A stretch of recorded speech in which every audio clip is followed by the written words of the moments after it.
तर पहिलीपासून त्रिभाषा सूत्र लागू करण्याबाबतचे शासन आदेश रविवारी मुख्यमंत्र्यांनी रद्द केले आणि दोन्ही ठाकरेंच्या पक्षांनी एकच जल्लोष केला।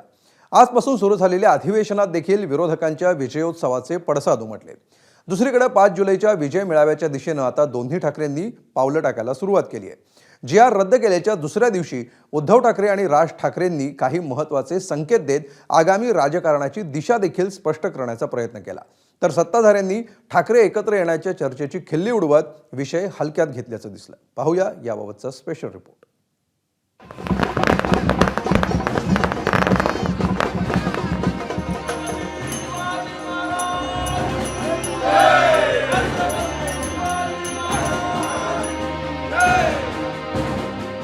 पहिलीपासून त्रिभाषा सूत्र लागू करण्याबाबतचा जी.आर. रद्द केल्याची घोषणा रविवारी मुख्यमंत्री देवेंद्र फडणवीसांनी केली आणि राज्यभरातील मराठी प्रेमींनी असा जल्लोष केला।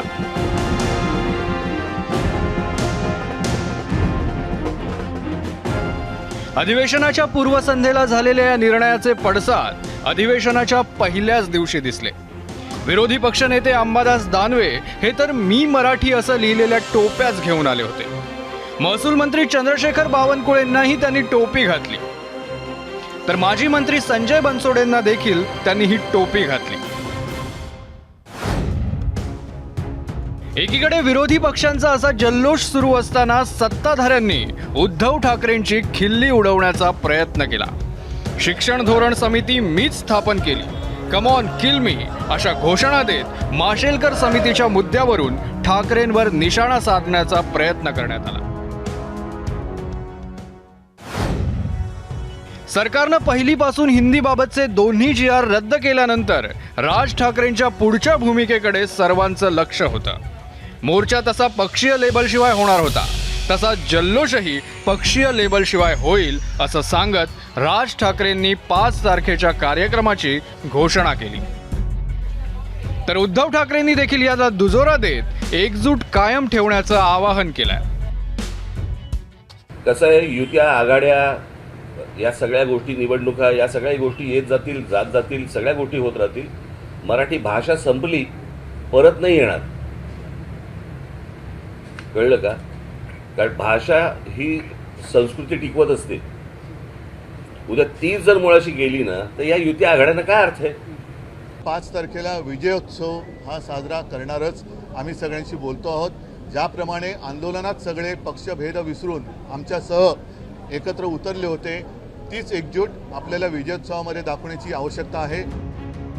युत्या आघाड्या होत राहतील असं म्हणत राज ठाकरेंनी याबाबत कुठलेही संकेत देणं टाळलंय। मात्र एकजूट गरजेची असल्याचं सांगत उद्धव ठाकरेंनी पुन्हा एकदा टाळीसाठीची उत्सुकता दाखवून दिली आहे। या निमित्ताने सगळ्यांना मला सांगायचे की आपण जरा विखुरले आहोत असं वाटल्यानंतर मराठी द्रोही हे पुन्हा एकदा डोकं वर काढतात आणि हे डोकं काल आपण चेपलेलं आहे, चिरडून टाकले। हे पुन्हा यांचा फणावरती येऊ नये असं वाटत असेल तर परत संकट येण्याची वाट बघत बसण्यापेक्षा ही एकजूट ही आपण कायम ठेवली पाहिजे आणि या एकजुटीचं दर्शन हे येत्या 5 तारखेला आम्ही घडवल्याशिवाय राहणार। एकीकडे उद्धव ठाकरे एकजुटीचं दर्शन घडवण्यासाठी तयारी करतायत, तर राज ठाकरेंनीही 5 तारखेला आपल्या भाषणातून आतषबाजी करण्यासाठी तयारी सुरू केली आहे।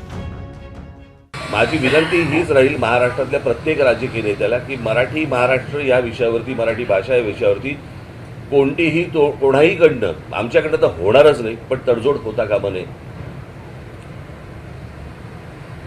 यापुढे सर्वांनी मला असं वाटतं सतर्क राहणं आवश्यक आहे। सर्व बाजूनी महाराष्ट्राचे लचके तोडण्याचे प्रकार सुरू आहेत आणि हे कुठेतरी थांबवणं आवश्यक आहे। 2 जी.आर. रद्द करताना सरकारनं स्थापन केलेल्या डॉक्टर नरेंद्र जाधव समितीलाही दोन्ही ठाकरे बंधूंनी इशारा दिलाय।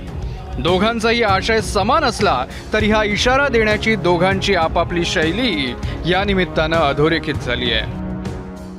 पांडित्याचा किंवा बुद्धिमत्तेचा पूर्ण आदर राखून मी त्यांना सांगतोय की, म्हणजे सरकारला सांगतोय की तुम्ही अशी थट्टा करू नका, कारण हा शिक्षणाचा विषय आहे आणि शिक्षण विषयामध्ये तुम्ही अर्थतज्ञांची समिती नेमलेली आहे। त्यामुळे कोणी अगदी कोणाची समिती त्यांनी बसवली तरी आमच्यावरती महाराष्ट्रावरती हिंदी सक्ती आता होऊ शकत नाही हे काल मराठी माणसाच्या शक्तीने दाखवून दिलेलं आहे. म्हणून त्यांना मनापासून मी सगळ्यांचे परत एकदा आभार मानतोय.